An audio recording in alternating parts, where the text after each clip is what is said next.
Hello friends, आप लोग कैसे हैं? उम्मीद करते हैं कि स्वस्थ होंगे, मस्त होंगे और बेहतरीन तरीके से अपनी तैयारी को कर रहे होंगे। चलिए हम लोग गणेश जी का आशीर्वाद लेकर और क्लास को आगे बढ़ाते हैं। आज का मोटिवेशनल लाइन है, अपने जीवन की तुलना किसी के साथ नहीं करना चाहिए। अपने जीवन की तुलना किसी के साथ नहीं करना चाहिए। सूर्य और चंद्रमा के बीच कोई तुलना नहीं। जब जिसका वक्त आता है वो चमकता है। यानी अपने समय का इंतजार करना चाहिए और निरंतर प्रयास करते रहना चाहिए। जब जिसका वक्त आता है वो चमकता है। किसी से कंपेयर नहीं करना है और प्रयास जारी रखना है। तो चलिए बढ़ते हैं क्लास में आगे। आज का जो हम लोग का क्लास है, हम लोग देख रहे हैं कि मैथ हम लोग रेगुलर हम लोग मैथ कर रहे हैं। यानी मैथ हम लोग का शाम को 6 बजे मैथ का क्लास आप लोगों का पर डे हो रहा है ना। इसी में हम लोग देख रहे हैं। देखिए हम लोग जब यहाँ हम बोले हैं कि ऑल सब्जेक्ट का तैयारी हम कराएंगे, अभी हम लोग का मैथ चल रहा है। आज हम लोग पढ़ने वाले हैं सामाजिक विज्ञान। ठीक है, तो चलिए उम्मीद करते हैं कि आप लोग को और क्लास अच्छा लगा होगा और ये भी क्लास आप लोग को अच्छा लगेगा। भारत का भूगोल हम पढ़ने वाले हैं। ठीक है, यानी ज्योग्राफी हम लोग पढ़ने वाले हैं। तो देखिए जियोग्राफी में हम लोग देखेंगे, इसमें हम लोग देखेंगे कि क्या है और कैसे। हम यहाँ लिखें कि आकार और स्थिति क्या है, गोलार्ध क्या है, क्षेत्रफल क्या है, विश्व का प्रतिशत क्या है। ये सभी फैक्ट पर हम बात करेंगे और ये बेसिक क्लास रहेगा। ये क्लास सभी को देखना चाहिए हमारे ख्याल से। तो चलिए बढ़ते हैं क्लास की ओर। ये शाम को 6 बजे आप लोग का पर डे क्लास आता है। तो चैनल को आप लोग सब्सक्राइब नहीं किए हैं तो सब्सक्राइब कर लीजिए, ताकि आप लोग को यहाँ से बहुत ज्यादा फायदा मिलने वाला है। और वो भी क्लासेज बिल्कुल फ्री है। ये सारा का सारा क्लास बिल्कुल फ्री है। शाम को 6 बजे ये क्लास पर डे होगा, है ना। यानी ऑल सब्जेक्ट हम लोग करेंगे। अभी हम लोग मैथ देख रहे हैं, एसएसटी हम शुरू किए हैं, इसके साथ हम लोग साइंस भी देखेंगे। ठीक है, तो सारा सब्जेक्ट हम लोग देखेंगे। ठीक है, भारत का आकार कैसा है और स्थिति कहाँ है। तो देखिए इसको समझने के लिए ना हम मैप का सहारा लेंगे। यहाँ पर है वर्ल्ड मैप, आप लोग यहाँ देख सकते हैं। यहाँ पर है वर्ल्ड मैप और वर्ल्ड मैप में हम लोग देखेंगे। वर्ल्ड मैप में हम लोग जानते हैं कि 7 कॉन्टिनेंट हैं, यानी 7 महादेश है। एशिया हो जाएगा, एशिया, यूरोप है ना, Europe, north America, south America, Africa, Australia और नीचे अंटार्कटिका है। तो हम लोग 7 महादेश देख लिए, 1 2 3 4 5 6 और 7। तो उम्मीद करते हैं कि ये समझ में आया होगा। और इसमें देखा जाए ना तो एशिया में हम लोग को पता है कि यहाँ पर है एशिया। थोड़ा हम छोटे में इसको राउंड बना दिए। देखिए एशिया सबसे बड़ा है। एशिया आप लोग देख सकते हैं इतना बड़ा है, यानी यहाँ तक ये एरिया कवर करता है एशिया। और उसमें हम लोग देखेंगे तो यहाँ पर आप लोग देख सकते हैं कि ये हम लोगों का इंडिया है, ये भारत है। तो भारत का स्थिति क्या है, भारत की स्थिति को समझने के लिए हम लोग सहारा लेंगे ग्लोब का, कि ये हम लोगों का ग्लोब है। ठीक है, और ग्लोब में यहाँ पर एक लाइन गया है जिसे हम लोग इक्वेटर बोलते हैं। इस लाइन को हम लोग इक्वेटर बोलते हैं। ये है इक्वेटर, ये है इक्वेटर। ठीक है, और देखिए यहाँ पर अपना इंडिया है, यहाँ पर है इंडिया, ये है इंडिया, ऊपर है इंडिया, यहाँ पर इंडिया है।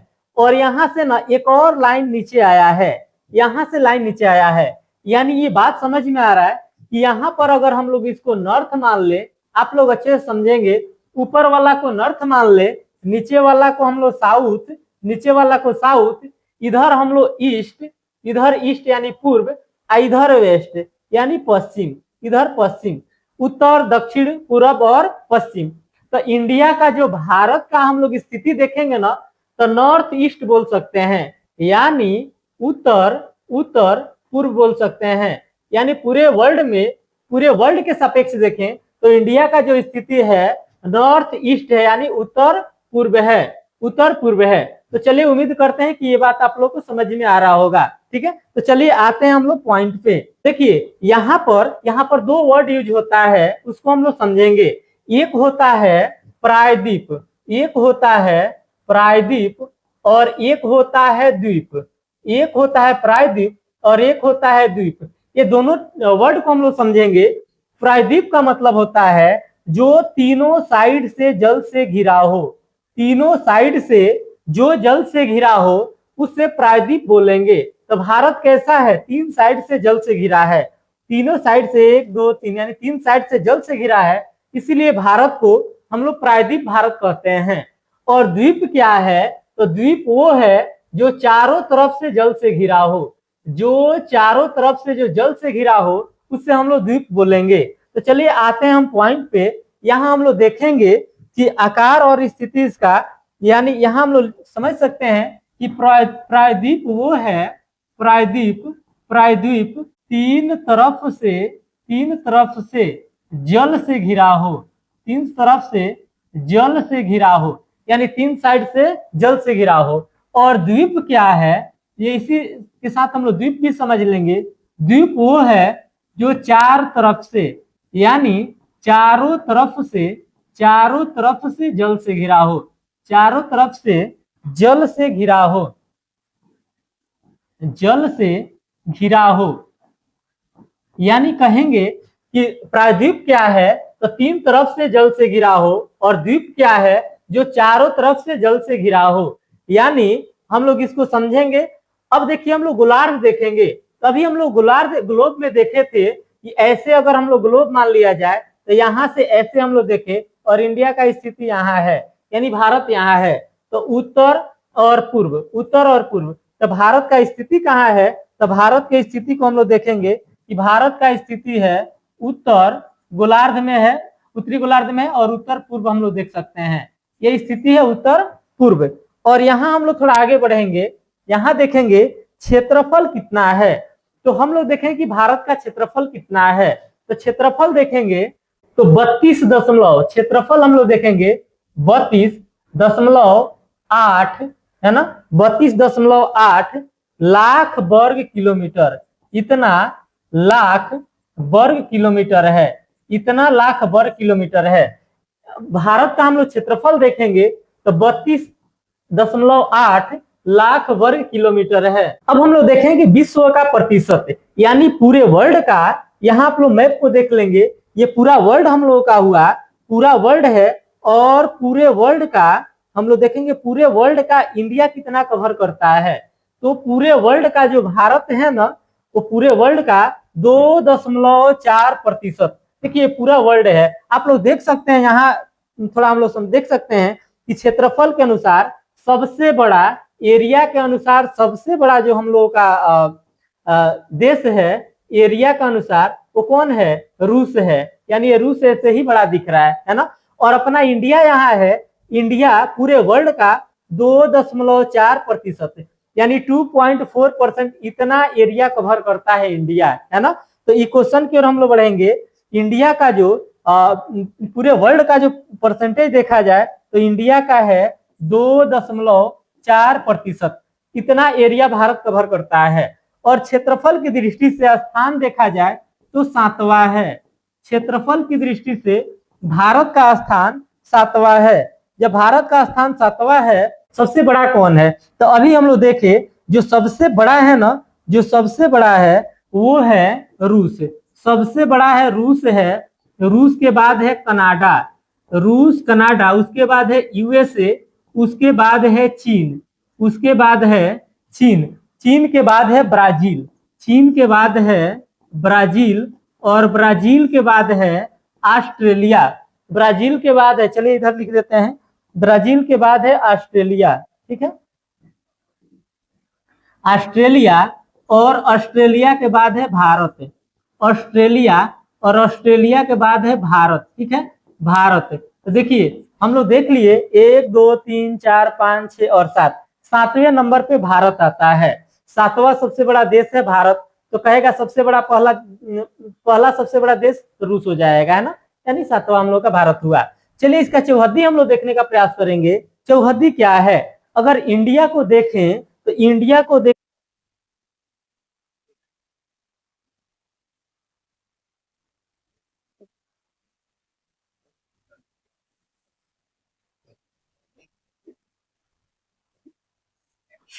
चलिए यहाँ हम ड्रॉ किए। अगर ऐसे हम लोग देखें, ये अधूरा ही मैप है, लेकिन हम लोग इसको समझने का प्रयास करें तो हम लोग जानते हैं कि उत्तर में हिमालय है, उत्तर में क्या है, उत्तर में हिमालय है, और इधर जो है ना बंगाल की खाड़ी है, बंगाल की खाड़ी है, बंगाल की खाड़ी है पूर्व में। देखिए सबसे पहले हम लोग समझेंगे, ऊपर हो गया उत्तर, ऊपर जो है उत्तर हो गया, ये हम लोग का है उत्तर, और नीचे जो है, नीचे बोलेंगे हम लोग ये है दक्षिण, ये है दक्षिण। इधर हम लोग देखेंगे तो ये हो जाएगा हम लोग का पूर्व, और ये हो जाएगा पश्चिम, ये हो जाएगा पश्चिम, ठीक है, ये हो जाएगा पश्चिम। तो हम लोग यहाँ समझेंगे उत्तर में हिमालय है और इधर बंगाल की खाड़ी है, पूर्व में बंगाल की खाड़ी है, और पश्चिम में देखेंगे ना, पश्चिम में हम लोग देखेंगे तो अरब सागर है, पश्चिम में क्या है, अरब सागर, अरब सागर है, पश्चिम में है अरब सागर, और दक्षिण में क्या है तो हिंद महासागर है, दक्षिण में है हिंद महासागर, इधर है हिंद महासागर। तो चलिए उम्मीद करते हैं कि इसका चौहद्दी समझ में आ रहा होगा। चलिए इसी के साथ हम लोग थोड़ा और पॉइंट को देख लें। चलिए यहाँ ये भारत हुआ, और भारत के ठीक बीचों बीच से एक रेखा गुजरती है, भारत के बीचों बीच से एक लाइन गुजरती है। चलिए वो लाइन को हम गुजार रहे हैं, यहाँ से एक लाइन गुजरती है, उस लाइन को हम लोग ट्रॉपिक ऑफ कैंसर बोलते हैं, यानी इसे हम लोग कर्क रेखा बोलते हैं। इस लाइन को कर्क रेखा यानी Tropic of Cancer, Tropic of Cancer, Tropic of Cancer, यानी इसे हम लोग कर्क रेखा बोलते हैं, कर्क रेखा, कर्क रेखा। अब एक बात आता है कि भारत के कितने राज्यों से कर्क रेखा गुजरती है। अब सब तो राज्य होगा नहीं, कुछ राज्य होगा जहां से कर्क रेखा गुजरती है। तो हम लोग देखेंगे कि भारत के कितने राज्यों से कर्क रेखा गुजरती है।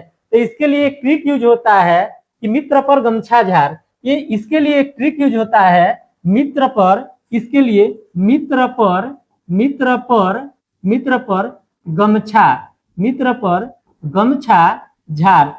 भारत के कितने राज्य से होकर कर्क रेखा गुजरती है, उसके लिए एक ट्रिक यूज किया जाता है, वो है मित्र पर गमछा झार। इसको हम लोग समझेंगे, मी से मिजोरम, त्र से त्रिपुरा, प से पश्चिम बंगाल, ग से गुजरात, म से मध्य प्रदेश, छ से छत्तीसगढ़, झा से झारखंड, और र से राजस्थान। यानी आप लोग देखे 3 3 6 2 8, यानी 8 राज्य से होकर कर्क रेखा गुजरती है। तो इस चीज को हम लोग नोट कर लेंगे, यानी मिजोरम, त्रिपुरा, पश्चिम बंगाल, राजस्थान, गुजरात, मध्य प्रदेश, छत्तीसगढ़, झारखंड, और झारखंड हो गया, 8 गो राज्य हम लोग का हो गया। तो ये पॉइंट भी हम लोग को याद रखना है। अब हम लोग देखेंगे कि ऐसा कंडीशन है तो कहीं ना कहीं भारत का बॉर्डर बनाता है, जैसे हम लोग रहते हैं घर पर, जैसे हम लोग का खेत है, तो हम लोग जानते हैं कि हमारे बगल में किसका खेत है, यानी उत्तर साइड में किसका खेत है, दक्षिण साइड में किसका खेत है, या घर का चौहद्दी कहा जाए तो अपने घर का चौहद्दी हम लोग देखेंगे तो बोलेंगे कि उत्तर साइड में रोड है, पूर्व साइड में रोड है, या दक्षिण साइड में इनका खेत है, और पश्चिम साइड में इनका खेत है, या पूर्व में इनका खेत है ना। ऐसे ही चौहद्दी हम लोग देखते हैं। अगर ये इंडिया है तो यहाँ से मान लीजिए, यहाँ से हम लोग समझने का प्रयास करेंगे, यहाँ से ऐसे हम लोग लें तो इधर, इधर और इधर, यानी उत्तर साइड में भी कोई एक ऐसा बिंदु होगा जो सबसे भारत का लास्ट बिंदु होगा। तो वो कौन सा बिंदु है उसको हम लोग यहाँ समझेंगे। वो बिंदु कौन सा है जो सबसे लास्ट में बिंदु है, तो यहाँ पर हम एक लाइनिंग खींचेंगे, ये लास्ट बिंदु है, यहाँ पर लास्ट बिंदु है, और यहाँ पर लास्ट बिंदु है, और यहाँ पर लास्ट है। और लास्ट को समझने के लिए एक यहाँ भी लास्ट है, जिसको हम लोग समझने का प्रयास करेंगे। ठीक है, आप लोग जानते हैं कि अंडमान निकोबार है, ये अंडमान निकोबार है, और अंडमान निकोबार में हम लोग का सबसे, कहे कि भारत का सबसे दक्षिणतम बिंदु कौन सा है। अगर क्वेश्चन बने कि भारत का सबसे दक्षिणतम बिंदु, सबसे दक्षिणतम बिंदु कहेगा, तो हम लोग का आंसर होगा इंदिरा पॉइंट। तो ये आंसर हो जाएगा इंदिरा पॉइंट, ये आंसर होगा इंदिरा पॉइंट। ठीक है, इंदिरा पॉइंट कहेगा भारत का सबसे दक्षिणतम बिंदु, तो इंदिरा पॉइंट होगा। हालांकि एक सुनामी के आने से ये नष्ट हो चुका है, इंदिरा पॉइंट नष्ट हो चुका है। हालांकि ऐसे कहे तो ये आंसर हम लोग का होगा। और देखिए अगर कहे कि भारत का दक्षिणी बिंदु है, तो ये है कन्याकुमारी, इसको हम लोग बोलते हैं कन्याकुमारी, ये है कन्याकुमारी। ठीक है, ये है कन्याकुमारी। ठीक है, ये आप लोग ध्यान में रखेंगे। अगर उत्तरी बिंदु का बात करेगा तो ये है इंदिरा कौल, ये है इंदिरा कौल, सबसे उत्तरी बिंदु इंदिरा कौल, आप लोग ध्यान में रखेंगे।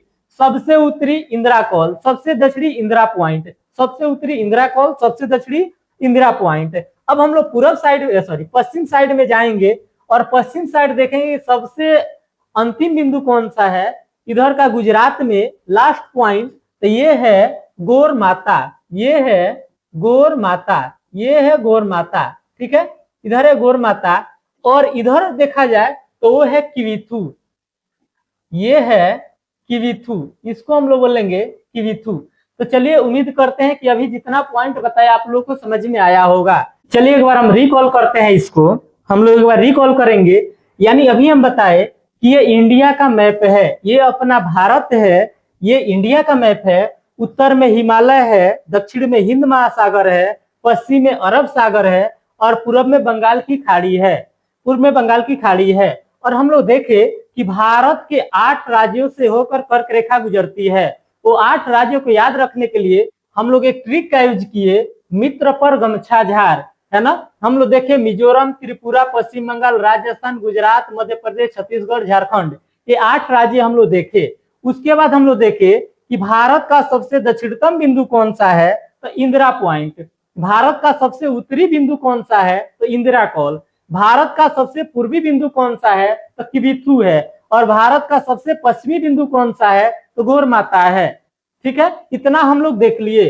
अब हम लोग यहाँ देखेंगे, देखिए भारत का हम लोग देखेंगे कि उत्तर से दक्षिण का जो, भारत का उत्तर से दक्षिण का जो लंबाई है वो कितना है। तो भारत का उत्तर से दक्षिण का जो लंबाई होगा वो हम लोग को पता है, यहाँ से यहाँ देखेंगे, यानी ये हो जाएगा, यहाँ से ये हो जाएगा 3200, ये होगा 3214, ये हो जाएगा 3214 किलोमीटर, ये हो जाएगा 3214 किलोमीटर। यानी उत्तर से दक्षिण का जो लंबाई हो जाएगा भारत का वो 3214 हो जाएगा। और यहाँ से हम खींचेंगे, है ना, और यहाँ से देखेंगे इस बिंदु से और इस बिंदु, ये जो होगा पूर्व से पश्चिम 2933 किलोमीटर हो जाएगा, यानी 2933 किलोमीटर हो जाएगा। 2933, देखिए इसको हम लोग याद कैसे रखेंगे, याद रखने का एक ट्रिक बता रहे हैं। यानी उत्तर से दक्षिण भारत का लंबाई पूछेगा ना तो कहना 3 2 1 लास्ट में 4, है ना, ऐसे गिनती पढ़ना है, 3 2 1 लास्ट में 4 किलोमीटर। और इसका कहे तो लास्ट से शुरू करना है, 3 3 9, यानी 3 3 का 9, लास्ट में घटा के लिख देना है। इसमें एक लास्ट में बढ़ा के लिखना है, इसमें फर्स्ट वाला से घटा के लिख देना है। तो ये हो जाएगा 2933 किलोमीटर, ये हो जाएगा 3214 किलोमीटर। तो चलिए उम्मीद करते हैं कि इतना आप लोग को समझ में आया होगा। थोड़ा हम लोग पढ़ते हैं तो उसमें हम लोग को एक चीज आता है कि मानक समय रेखा क्या है। मानक समय रेखा को हम लोग देखेंगे, तो इसके लिए थोड़ा हम लोग ग्लोब का सहारा लेंगे। मानक समय रेखा, देखिए मानक समय रेखा को देखने के लिए ना हम लोग यहाँ थोड़ा आएंगे। ये जो दिया है ना, यहाँ पर ये पॉइंट दिया है और इधर का ये पॉइंट दिया है। देखिए भारत किस में है, ईस्ट में है ना, ये ईस्ट में है। इधर से हम लोग देखें देशांतरीय विस्तार देखें तो ईस्ट में है, ये ईस्ट में है ना, तो ईस्ट में ही इसको हम लोग देखेंगे। तो ईस्ट में देखने के क्रम में हम यहाँ देखेंगे, इसका देखेंगे, देखिए ये ईस्ट, अभी हम लोग देख लेंगे ना यहाँ से, तो ये जो है यहाँ से ऐसे हम ले लें तो ये ईस्ट में ही है, इधर है तो ईस्ट में है। तो यहाँ से और यहाँ हम लोग देखें तो ये 68.7, ये हो जाएगा 68 डिग्री 7 मिनट ईस्ट ही होगा। ठीक है, आप लोग समझेंगे ईस्ट ही होगा। ठीक है, तो यहाँ हम लोग ईस्ट समझेंगे। और इधर का हम लोग देखें, इधर का इस पॉइंट को हम लोग बात करेंगे तो ये हो जाएगा 97 डिग्री और 25 minute east, 97 degree 25 minute east हो जाएगा। यानी ये बात हम लोग का क्लियर, हम लोग समझ रहे हैं कि 68 डिग्री 7 मिनट ईस्ट और 97 डिग्री 25 मिनट ईस्ट, ये हम लोग का स्थिति है। तो मानक समय रेखा देखने के लिए ना देखिए कि दोनों के बीच अंतर कितना का है। तो अगर इसको मान लीजिए 98 मान ले तो 68 60 30 90, यानी 30 डिग्री का डिफरेंस है, 30 डिग्री का डिफरेंस है। और हम लोग एक बात जानते हैं कि 1 डिग्री बराबर होता है 4 मिनट, 1 डिग्री में 4 मिनट के बराबर होता है। जो 1 डिग्री होता है ना वो 4 मिनट के बराबर होता है। तो जरा एक बात समझिए कि 1 डिग्री में 4 मिनट होता है, तो यहाँ हम लोगों का कितना हो रहा है, 30 डिग्री में कितना मिनट होगा, तो 30 में हम लोग 4 से गुणा करेंगे तो 4 के 12 यानी 120 मिनट हो जाएगा। तो 120 मिनट, इससे हम लोग को क्लियर समझ में आता है कि पूरब से पश्चिम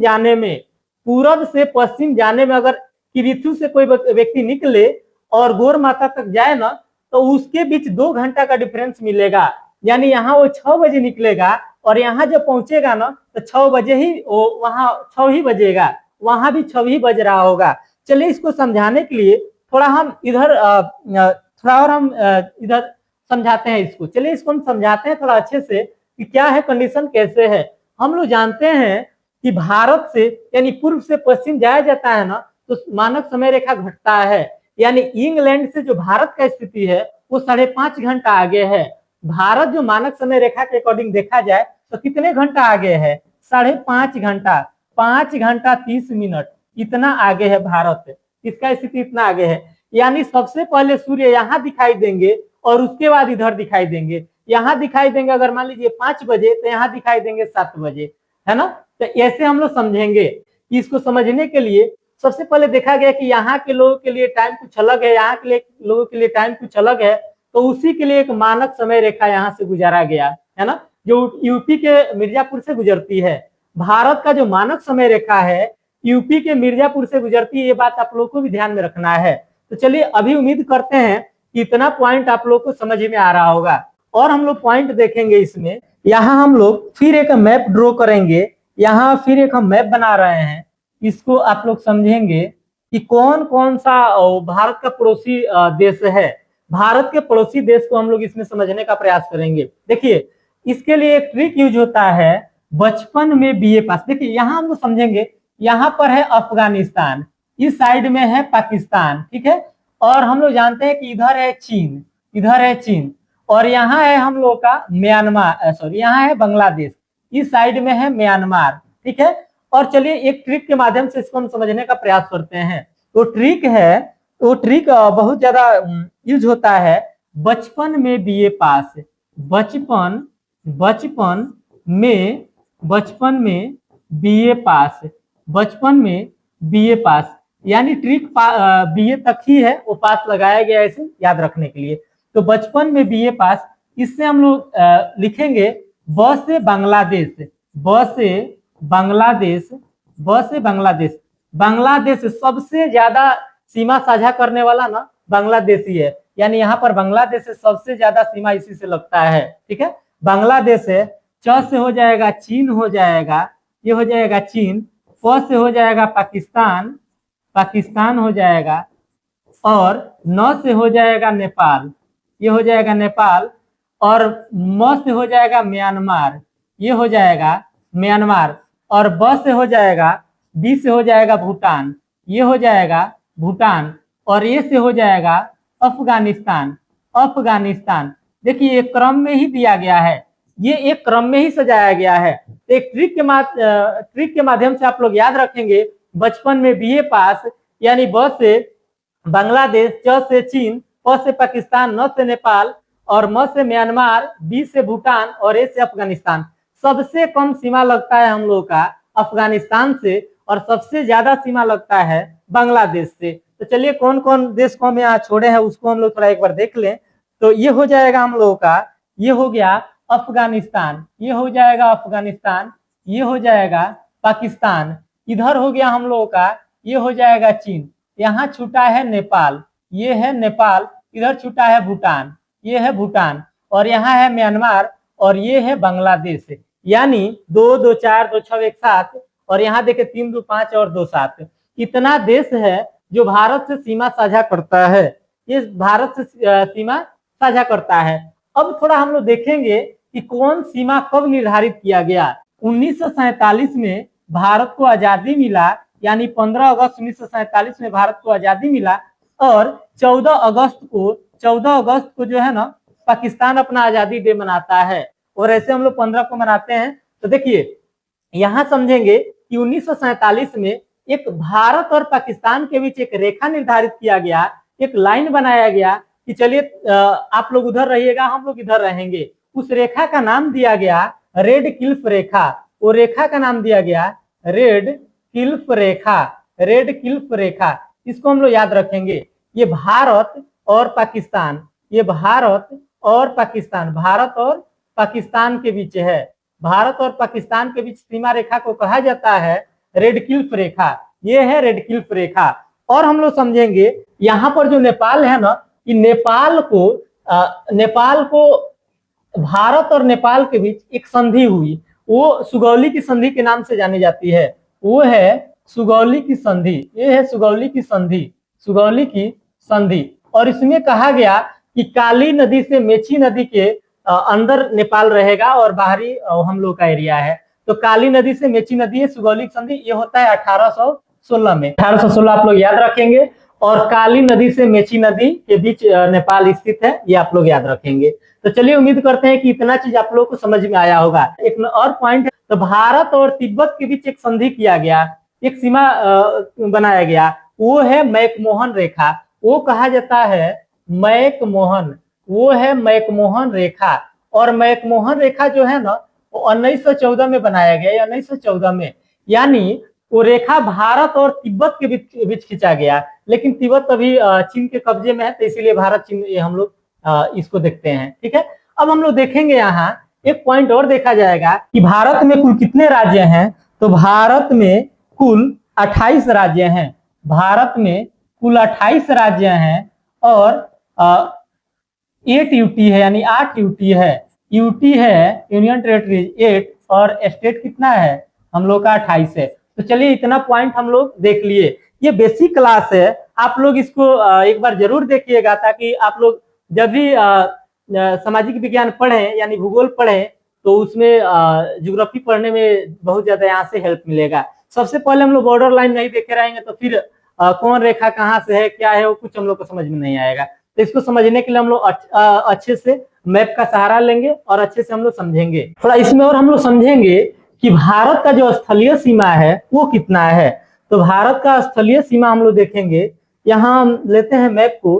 भारत का स्थलीय सीमा देखिए, इधर जितना ये दिख रहा है ना, ये सारा का सारा जलीय सीमा है। ये जो दिख रहा है ये सब जलीय सीमा है, यानी इधर से जितना दिख रहा है ये सब का सब जलीय सीमा है, ये जलीय सीमा है। और ऊपर जो व्हाइट में दिख रहा है ना, ये जो व्हाइट दिख रहा है, ये जितना व्हाइट दिख रहा है यहाँ, ये व्हाइट दिख रहा है, ये स्थलीय सीमा है।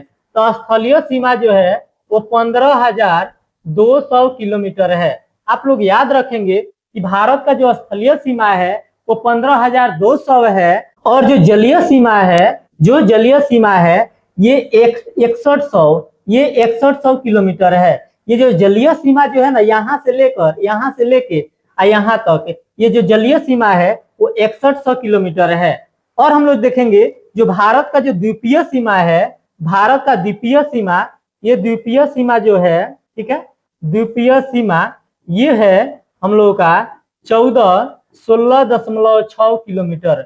ये 14-16.6 किलोमीटर है, ये द्वीपीय सीमा है। तो यहाँ से आप लोग तीनों चीज को समझेंगे। अभी हम लोग यहाँ कर्क रेखा देखे, वो आप लोग यहीं से देख लिए होंगे। उम्मीद करते हैं कि ये समझ में आ रहा होगा। ठीक है, चलिए आगे बढ़ते हैं हम। तो उम्मीद करते हैं कि ये सारा चीज आप लोगों को समझ में आया होगा। अभी जो जितना बताया वो सब आप लोगों को समझ में आया होगा। ये क्लास कैसा लगा आप लोग एक बार कमेंट बॉक्स में जरूर बताइएगा कि ये क्लास आप लोगों को कैसा लगा। तो चलिए मिलते हैं नेक्स्ट क्लास में, तब तक के लिए धन्यवाद।